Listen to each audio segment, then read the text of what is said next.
Welcome to Losing It with Shannon. If you followed me on Instagram, I kind of alluded to this message the other day that I was going to have a new video out alluding to some big news. I'm doing diaper laundry, so I figured this would be a good time I could take this. So sorry if I look down a few times. So if you followed me on for the last few months, you know I've been really struggling with staying on plan, getting on plan, weight loss, and I've been fine with it because we have some news, which I didn't want to share it because we've had issues before, but we are expecting again, and it's a little girl. I wanted to wait till I knew. So hopefully everything's going to be good. So this makes you wonder what's going to happen to my vlog at that point. I feel like I can still... Please go play. Peace. No. I wanted to cuddle with you for the last hour while Daddy was gone and you say no. So no. Go play. Oh man, I didn't mean to wash this. Maybe it will stretch. It's looking okay. I got these for Christmas, but now I kind of have no use for them because I'm not doing those yoga videos. I hate that yoga mat that the cats tore up completely. And now I don't go to bar class anymore.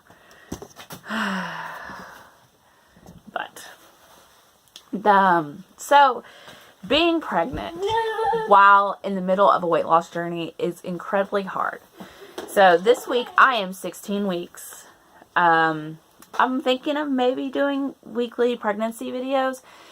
I feel like I can still do the Mondays, the weigh-in Mondays. It's not like anyone watches. I have like maybe 4 viewers, so whatever. He's on one today. He is definitely on one. I really don't want to do...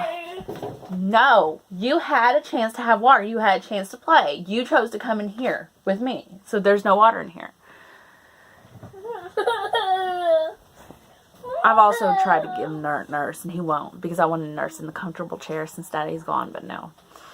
So definitely, I mean, I'm still watching what I eat.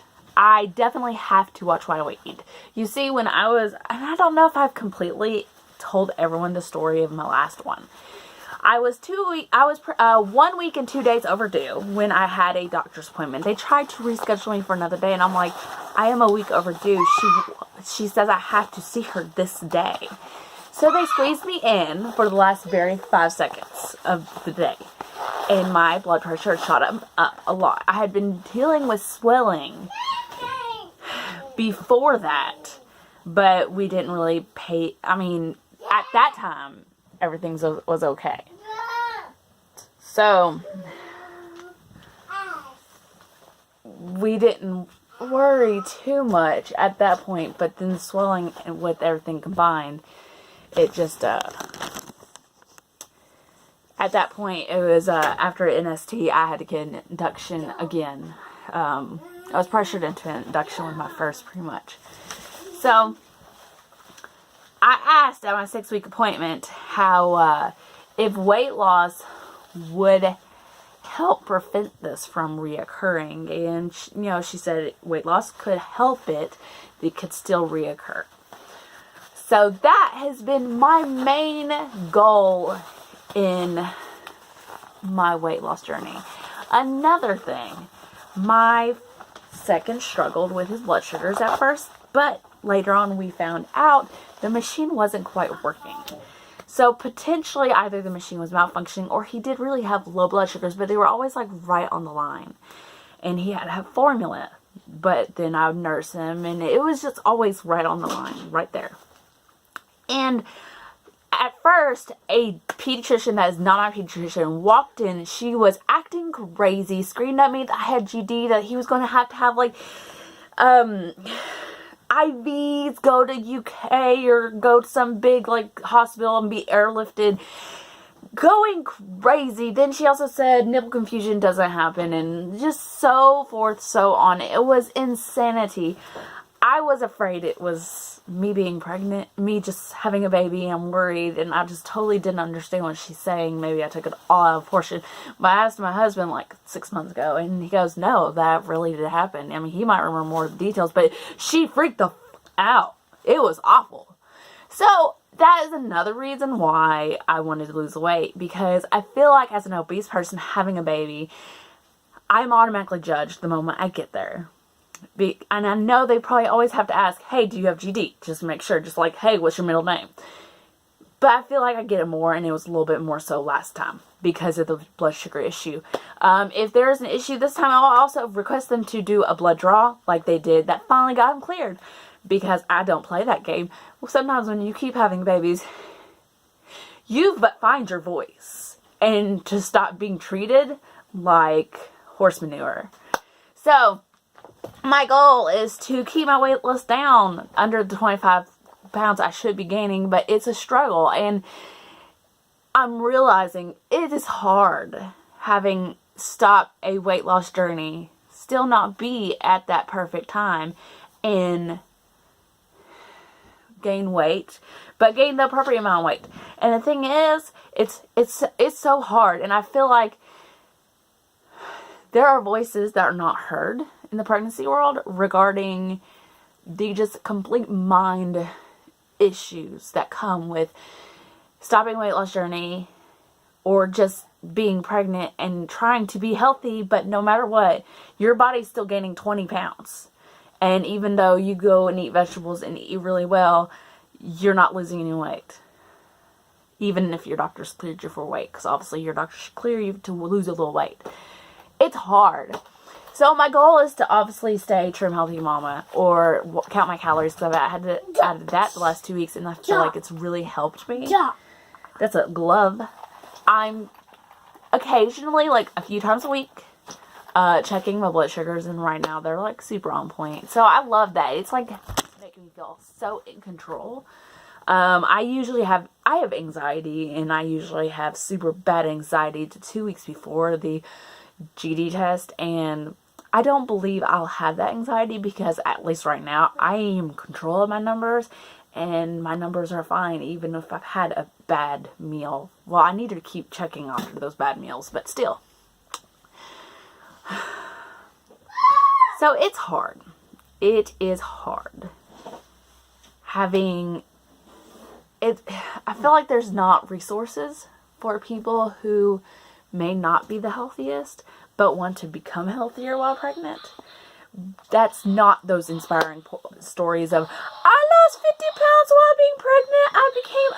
I hit my goal weight after I had my baby, because that's not going to be my story. It's just flat out not going to be my story. I can already tell you that. First trimester, I got off land, and I've told you this before, I'm back in the 200s. 200s.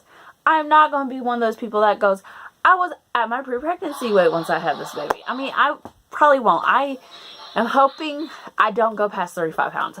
I definitely don't want to go 50 pounds. I don't want to go 75s, which I usually do when I'm pregnant.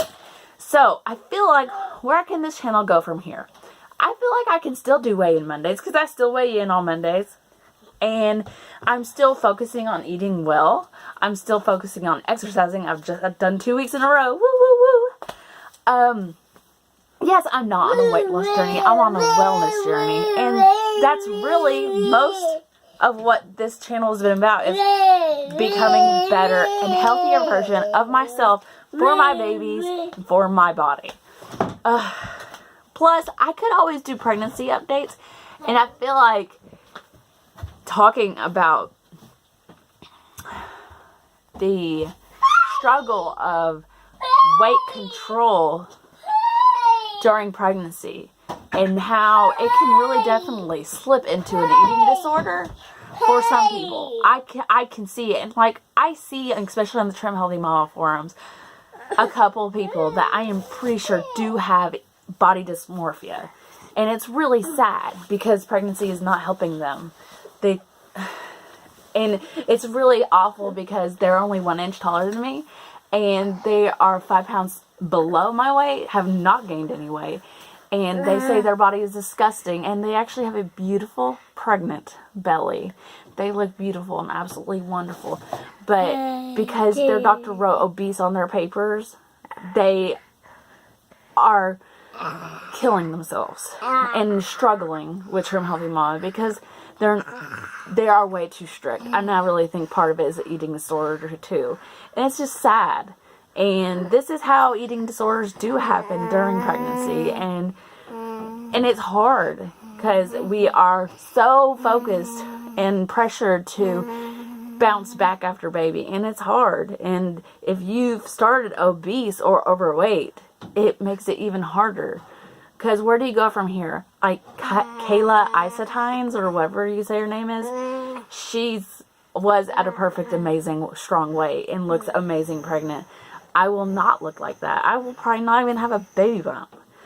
But it is what it is. And hopefully I can keep my weight down to be more manageable. And maybe by 6 months I can get back to 185. Maybe. Who knows? I'm hoping to nurse. So, hoping things will be okay. And also, I haven't mentioned this, but I am still nursing this one as of right now. I am taking it day by day. And we have night weaned mostly. I'm not getting as much sleep because I can't sleep with him nursing anymore because it just bugs me out.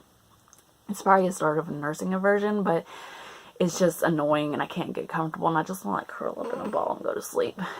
And I can't do that when I'm nursing. I'm trying to nurse as long as possible. I would like to tandem nurse. I'm fine with that. Plus, WIC has given me the pregnant and nursing package, which that extra money helps so much. And also, I found the salmon finally at Kroger that was WIC, and I want to make some salmon patties sometime in the next few weeks. So hungry for some salmon patties. I'm just craving it. So my baby. So if you want to update about the baby, a quick one, because I'm almost at my limit. I try to keep them under 15 minutes, but sometimes Would you like to see baby updates once a week? Maybe on Wednesdays? No, not Wednesdays. My husband's home on Wednesdays. Thursdays, Tuesdays, or Thursdays. I was originally going to do Thursdays, but then my due date was changed 2 days. So I came in thinking I was 11 weeks, and then I was like 12 weeks and 2 days or 1 day. It was like I leaped into the future. My baby is like the size of an apple. Her name will be Kaylee River, and we'll probably call her just River, like we call my first one Jane. He does have a backpack. As far as we know, she is perfect. I did not take NIPT testing. I do not ever get NIPT because I don't get it. It's not approved by insurance, and we're broke joke. So trying to keep this as cheap as possible. So we already have to pay the OB $2K before the baby even gets here. Then $2K probably for the hospital, as long as I can have a vaginal delivery. I think it's double that if I get a C-section, maybe. I don't remember. We're still paying off from his birth, so it's a struggle. Struggle. So I do have anxiety that because I didn't do any of this testing, that there's going to be something wrong with the baby. I'm hoping that is not going to happen. I couldn't find the heartbeat yesterday and this morning. I think I heard her move on the Doppler, but it is major anxiety for me because this is my last chance. And, I worry, I have 2 beautiful, healthy kids that have minor issues. It's just speech. And to bring another kid that could potentially have issues, make everything harder. And I already stressed out as is. Am I ruining my other children's life by potentially throwing a wild card? Plus, of course, everyone wants a healthy baby. And, of course, I'm going to worry until I actually have the baby in my arms because anything can happen. My mom has had 2 stillbirth losses. And I've had a loss myself. So it's hard to get super, super hopeful. And then this is our first girl. This is the first girl in his family in over 15 years. Sorry about that. I don't even know if I can edit that out because I don't have an editing program on any of my computers. So I guess this is a time for me. I cannot edit it. Shh. This is time for me to go. So, I'll see you guys next time. If you want to see pregnancy updates, especially pregnancy and weight loss updates and stuff like that, tell me down below. If there's any Trim Healthy Mama vlogs or anything you want to see, tell me below. I'll see you guys next time. Subscribe. Bye.